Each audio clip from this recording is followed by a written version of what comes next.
So guys, আজকে আমরা দেখবো যে কিভাবে আমরা ইমোর প্রোফাইল পিক চেঞ্জ করব। বুঝতে পারছেন কিভাবে আমরা ইমোর প্রোফাইল পিক চেঞ্জ করবো? এর জন্য সাধারণত আমরা ইমো অ্যাপ্লিকেশন উপরে ক্লিক করে দেবো। এখানে ক্লিক করার পরে এরকম ইন্টারফেস শো করবে। তারপরে আমরা এই যে প্রোফাইল আইকন আছে এখানে ক্লিক করে দেবো। প্রোফাইল উপরে ক্লিক করে দেওয়ার পর আমরা আর একটা বার ডান পাশে প্রোফাইল উপরে যে একটা এরো চিহ্ন আছে এটার উপরে ক্লিক করে দেবো। এটার উপরে ক্লিক করে দেওয়ার পর এরকম ইন্টারফেস শো করবে। আপনারা একটু লক্ষ্য করুন, নিচের দিকে একটা ইডিট নামে একটা অপশন আছে, ঠিক আছে? এই ইডিট উপরে ক্লিক করে দিবেন আপনারা।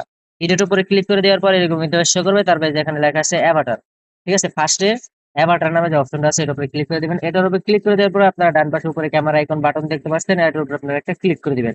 তো এটার উপরে ক্লিক করে দেওয়ার পর আপনারা একটু নিচের দিকে দেখতে পারবেন এখানে ক্লোজ ফ্রম অ্যালবামস, ঠিক আছে? আপনার গ্যালারির সমস্ত ফটোর ভিতর থেকে যদি কেউ আপনি প্রোফাইল পিক চেঞ্জ করতে চান তাহলে আপনি মনে করেন যে এটার উপরে ক্লিক করে আপনি গ্যালারিতে নিয়ে যাবে। আর টেক এ ফটো মানে আপনার ক্যামেরা নগদ এখানে অন হয়ে যাবে। যেকোনো একটা ছবি তুলে আপনি প্রোফাইল পিক দিতে পারেন, সমস্যা নেই। আর যদি ইমো অ্যাভাটার দেন তাহলে আপনি এখানে অনেক অ্যানিমেশনের ছেলে মেয়ে অ্যানিমেশনের ছবি পেয়ে যাবেন। এখান থেকে আপনি চাইলে যে কোনো একটা অ্যানিমেশন সিলেক্ট করে নিতে পারবেন আপনার পছন্দ মতো।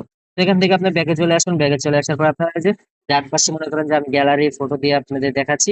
তো এর জন্য আপনার সর্বপ্রথমে এই ডান পাশের উপরে ক্যামেরার উপরে ক্লিক করবেন। তারপরে এই যে এখানে লেখা আছে ক্লোজ ফ্রম অ্যালবামস, এটার উপরে ক্লিক করে দিবেন। তারপরে এই যে এখানে আপনার গ্যালারিতে চলে যাবেন।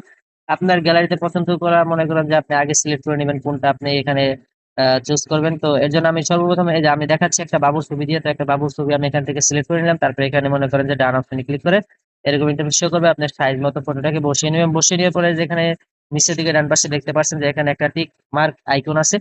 তো আপনারা এই টিক মার্ক আইকনের উপরে ক্লিক করে দেবেন। টিক মার্ক আইকনের উপরে ক্লিক করে দেওয়ার পর এই যে আপনার মানে অ্যাভাটার ফটোটা মনে করেন যে আপনার ইমোর প্রোফাইল ফটোটা এখানে সেভ হয়ে গেছে। এখন মনে করেন যে আপনি যে কোনো ভাবে এই যে দেখতে পাচ্ছেন যে এখানে ইমোতে ফটো চেঞ্জ করা হয়ে গেছে। তো এই ছিল আজকের ভিডিও। ভিডিওটি ভালো লাগলে অবশ্যই লাইক সাবস্ক্রাইব সবকিছু করবেন। আল্লাহ হাফেজ।